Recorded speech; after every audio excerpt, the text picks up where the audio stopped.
Una sa ating balita, Senator Raffy Tulfo, binanahtan ang testimonya ng nagpakilalang 18 ex-Marines. Pangalawa sa ating balita, Senator Win Gatchalian, dismayado sa pag-isnab ng 18 bagman sa Blue Ribbon Probe. At panghuli, SP Alan Peter Cayetano, nagbabala sa Maleta Boys hinggil sa hindi otorisadong pagdinig sa Senado. At yan ang aalamin natin sa JP Amazing Stories. Sa muling pagharap ng Senate Blue Ribbon Committee, naging mainit agad ang tono ng pagdinig matapos talakayin ang kontrobersyal na press conference noong June 4, kung saan inilabas ang mga aligasyon ng tinaguriang 18 ex-soldiers o dating bodyguards na umano'y may kinalaman sa pagdadala ng mga maleta ng pera sa ilang opisyal. Sa opening statement, nilinaw ng panig ni Senator Win Gatchalian at Senator Raffy Tulfo na ang layunin ng pagdinig ay hindi lamang makakuha ng update mula sa executive agencies, kundi siyasatin din kung tama ba ang proseso, lehitimo ba ang ginawang hearing noong June 4 at sapat ba ang basihan ng mga mabibigat na parahtang na inilabas sa publiko. Ayon sa binasang pahayag, ang nasabing press conference ay ipinakita umano sa publiko na parang opisyal na Blue Ribbon Committee proceeding. Pero ayon sa kanilang panig, wala raw itong pahintulot mula sa kinikilalang chairman ng komite o mula sa Office of the Acting Senate President. Dahil dito, mariing sinabi na hindi raw ito lehitimong Blue Ribbon Committee hearing at tinawag pa itong irregular, haw-shaw at make-believe investigation na nagmumukhang opisyal na proseso ng Senado. Dito nagsimulang lumitaw ang malaking tanong. Kung ganito kabigat ang mga akusasyon, dumaan ba ito sa tamang proseso at may sapat bang ebidensya? Mas lalo pang uminit ang usapin ng banggitin na ang mga testimonya ng tinatawag na 18 Maleta Boys tungkol sa umano'y milyon-milyong kickback mula sa flood control projects ay walang naipakitang dokumento, resibo o konkretong patunay. Ayon sa pahayag, puro salita lamang daw ang inilatag. Kaya giit ng komite, hindi pwedeng basta-basta maniwala sa akusasyon kung walang malinaw na ebidensya, lalo na kung may mga taong pangalan at reputasyon ang nadadamay. Dito na pumasok si Senator Raffy Tulfo sa kanyang pahayag. Sa simula pa lamang, ramdam na ang kanyang inis sa nangyari noong June 4. Sinabi niya na halos gusto na raw niyang puntahan ang naganap na press conference pero hindi siya imbitado. Kaya hinintay na lamang niya ang araw ng hearing upang harapin sana ang mga taong tinawag niyang resourceful persons. Pero sa halip na tawagin silang 18 Marines o 18 ex-soldiers, mas pinili ni Tulfo na tawagin silang 18 kargador. Let me call them 18 kargador, pahayag ni Tulfo. Dahil ayon sa kanya, sila mismo raw ang nagsasabing nagbitbit at nagkarga sila ng mga maleta ng pera. Para kay Tulfo, kung ang trabaho umano nila ay taga-bitbit at taga-karga ng maleta, mas angkop daw ang bansag na kargador kaysa sa tawag na nagbibigay ng imahe ng pagiging bayani. Sunod niyang kinwestiyon ang kredibilidad ng mga testigo. Para kay Tulfo, hindi sapat na basta magdala ng tao sa Blue Ribbon Committee at hayaan silang magbato ng mabibigat na paratang kung hindi muna malinaw kung karapat-dapat ba silang paniwalaan. Dito niya binanggit na sa simula pa lamang may panlilin lang na raw dahil tinawag silang 18 Marines. Ayon sa kanya, kapag narinig ng publiko ang salitang Marines, natural na may respeto agad ang mga tao. Pero ang problema raw, hindi naman daw lahat sa grupo ay dating Marines. Mas mabigat pa ang sinabi ni Tulfo nang banggitin niyang mahigit kalahati raw sa kanila ay discharged without honors o dishonorably discharged mula sa serbisyo dahil sa iba't ibang offenses. Kabilang ang pagiging AWOL o absent without official leave.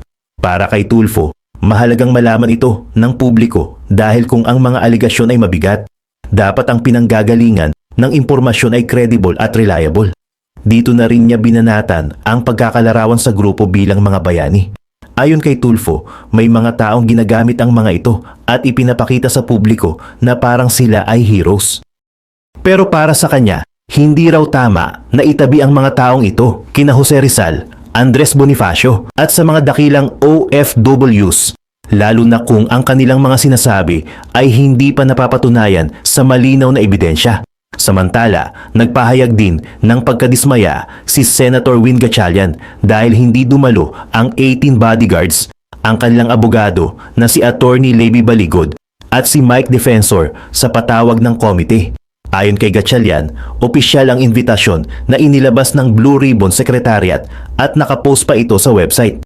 Kaya para sa kanya, nakakadismaya na hindi sila dumalo, lalo na kung sinasabi nilang alam nila ang katotohanan. Giit ni Gatchalian, hindi dapat pumipili ng venue ang mga testigo kung saan sila magsasalita. Kung nasa puso raw nila ang katotohanan, dapat handa silang sabihin ito kahit sa ang forum, kakampi man o hindi ang kaharap nila. Sinabi rin niyang marami siyang inihandang tanong matapos makita ang kanilang mga sinumpaang salaysay dahil may nakita raw siyang inconsistencies at gaps na dapat malinawan. Dahil hindi dumalo ang mga pangunahing testigo, nawalan ng pagkakataon ng komite na direkta silang tanungin, klaruhin ang kanilang mga pahayag at subukin ang tibay ng kanilang testimonya. Para sa panig ni Gatchalian at Tulfo, hindi sapat na lumabas lang sa publiko ang mga akusasyon.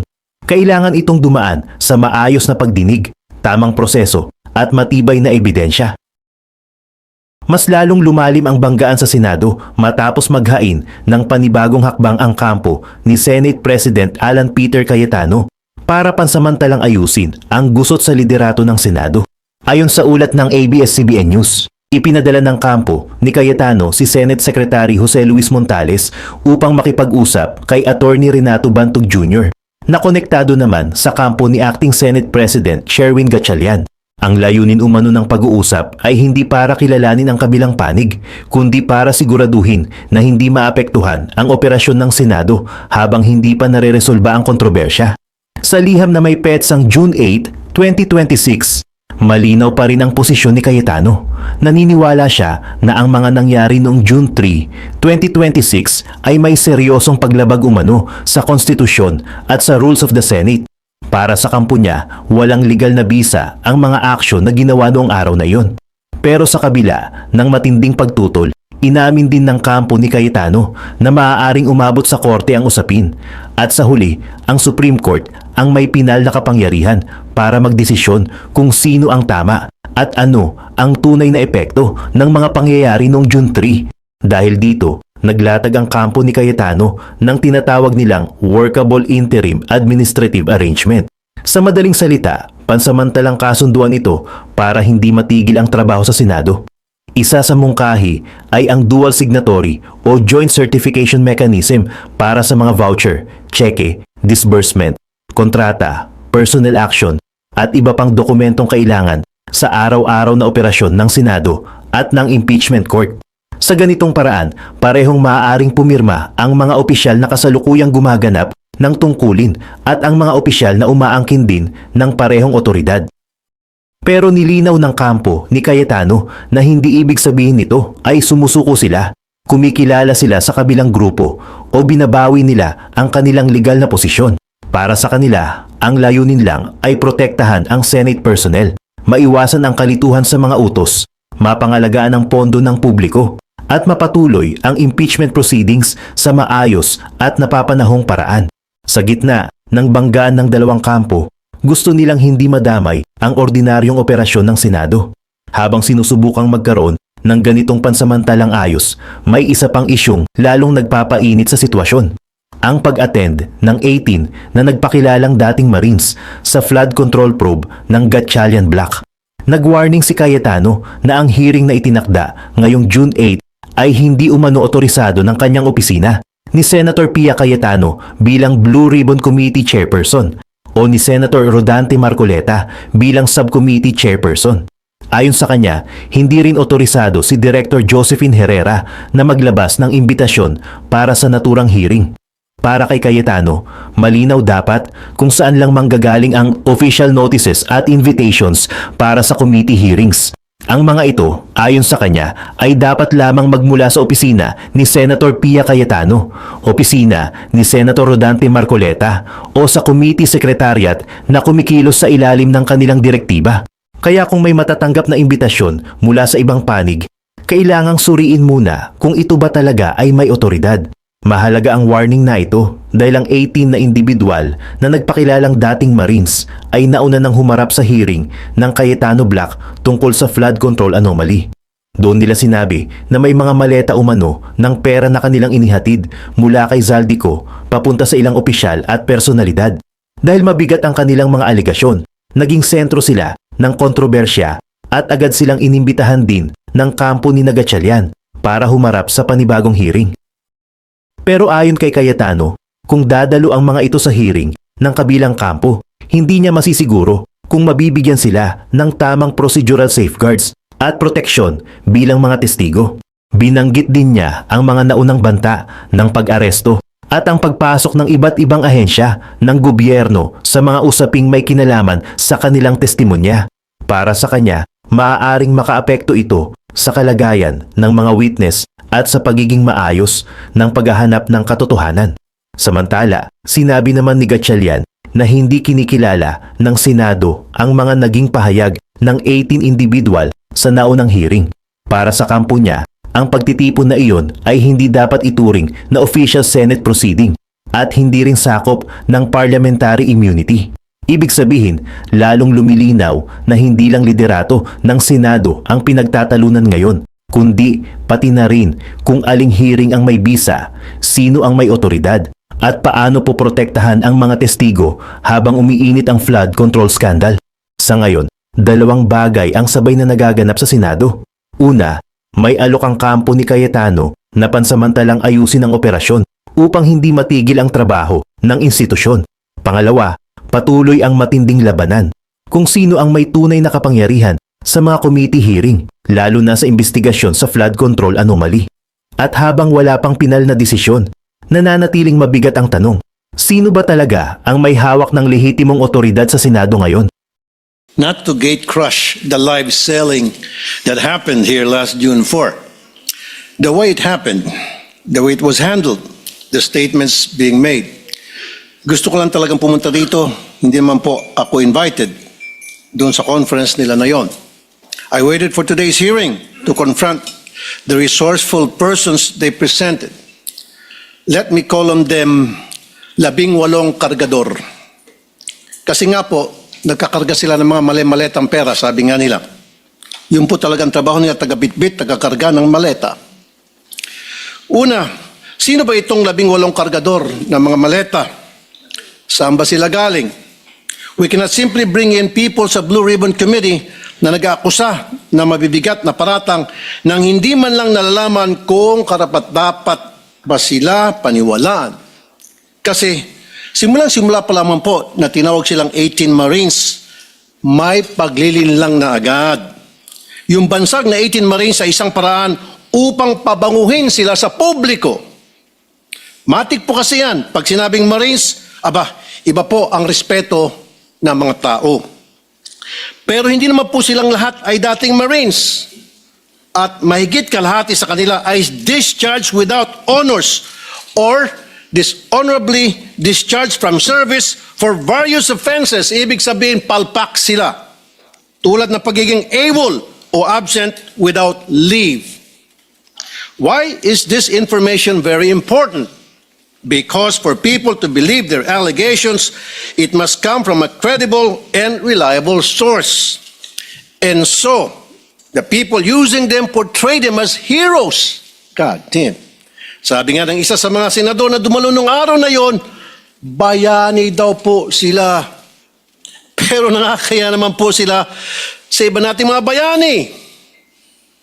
Na itong 18 kargador na ilang taon nagtrabaho kay Saldico, may 7 years at 9 years at nagbitbit daw, sabi nila, ng sangkatutak ng maleta ng pera. At bigla na lang tinubuan ng konsensya at ngayon ay naninira ng buhay ng mga inosenteng tao, ay tatawagin nating bayani. Pasensya na.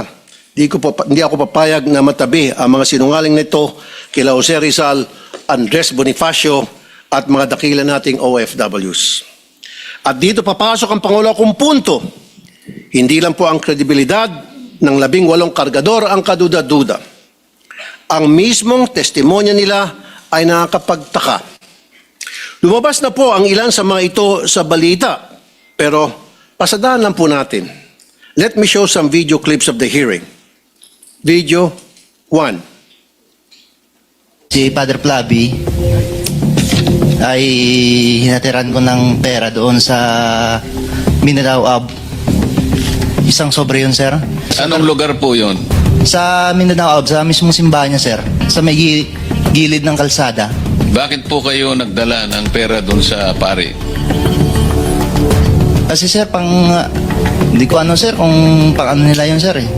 Basta nagdala na kami ng pera sir, tapos dun sa 33... Maleta din ba dinala mo?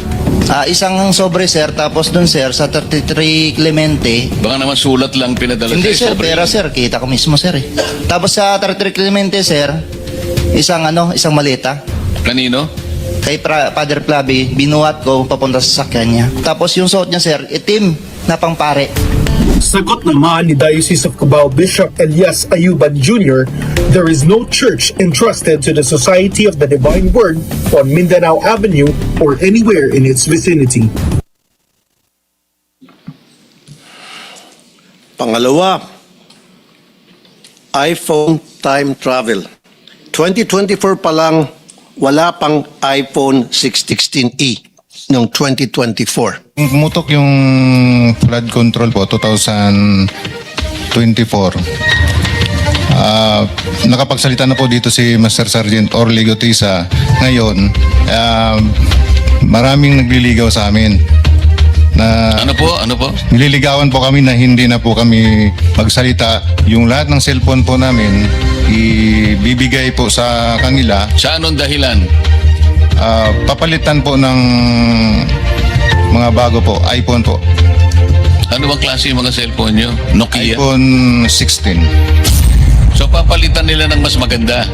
Yes, Your Honor. Alam ninyo yung dahilan kung ba't nila gagawin yon? Kasi nandun yung mga picture namin, Your Anong klase ng cellphone para ma-record? iPhone 16e, 128 GB.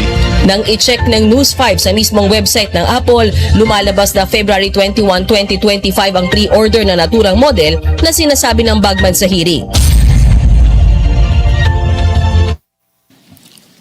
Pangatlo, pinili na impormasyon. Ano ang nangyari sa pagpapalabas ng katotohanan? Kung pinipili lang nila kung sino ang ilalabas. Malinaw ang detalye nila sa una nilang affidavit tungkol sa mga maletang dinala sa ilan naming kasamahan dito na may address pa. Pero bakit parang mirakulo na naglaho ang naratibo tungkol dito? Sa original affidavit nung mga dating sundalo, nandun din si Senator Loren daw at saka yung magkapatid na Villar. Ngayon ko lang nakita yung affidavit. I have not read, etc.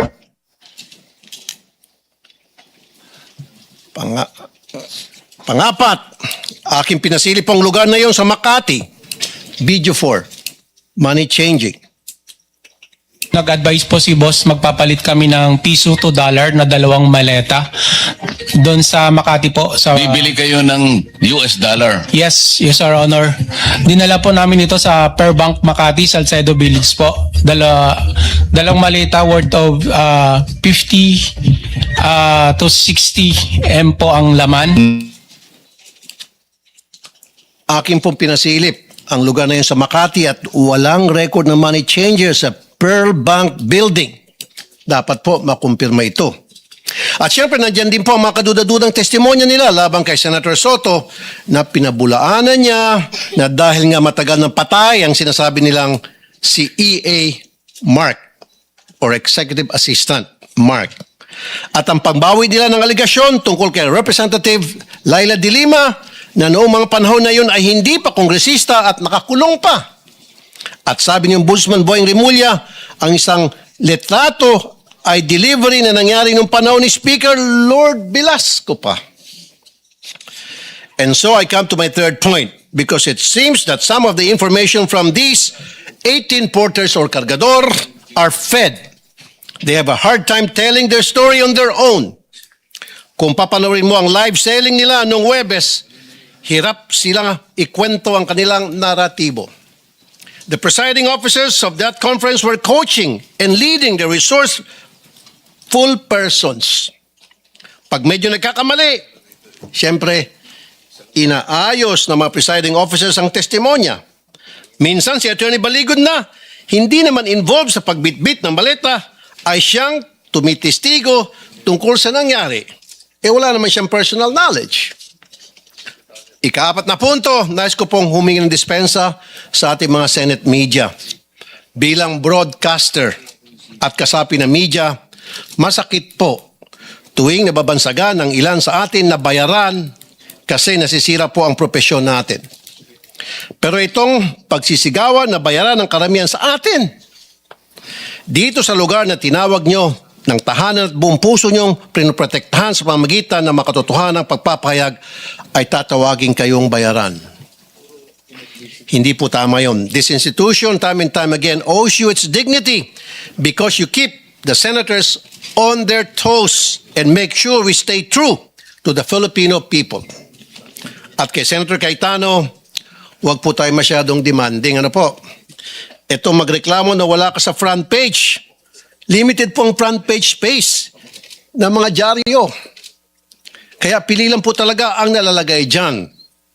Pero hindi ibig sabihin hindi na sila patas. Dahil kung titingnan mo naman online, all these news outlets reported his statement. It is in their online platform. Kung saan libo-libo ang nagbabasa. The front page is reserved for the biggest and latest news. Yun bang bagong kaganapan? Yung po kasing pagkapit sa kapangyarihan at hindi pagtanggap sa pagkatalo nyo, lumang balita na po. But nevertheless, it was reported upon. I-google nyo po yun. And my fifth point, we have to look into the allegation na nabayaran ng 5 milyon ang 18 kargador. I'm not saying it's true. Iharap po ng NBI itong witness nila na nagsabi noon. Pero ang masasabi ko lang, ginamit lang kayo ng mga malalaking tao para sa mga personal nilang interest sa politika. Kulang yung 5 million. Kunwari, inanalayan nila kayo. Pero pagharapin nyo na itong sangkatutak na kaso na isasampa sa inyo, nitong mga siniraan ninyo, tingnan nyo, unti-unti kayong iwan yan.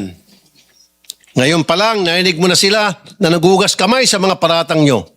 Dumidistansya sila sa inyo dahan-dahan.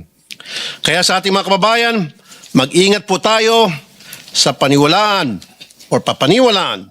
Remember, the devil can cite the scripture for his purpose. No more, no less. When Jesus went into the wilderness to pray, the devil tried to tempt him 3 times. But as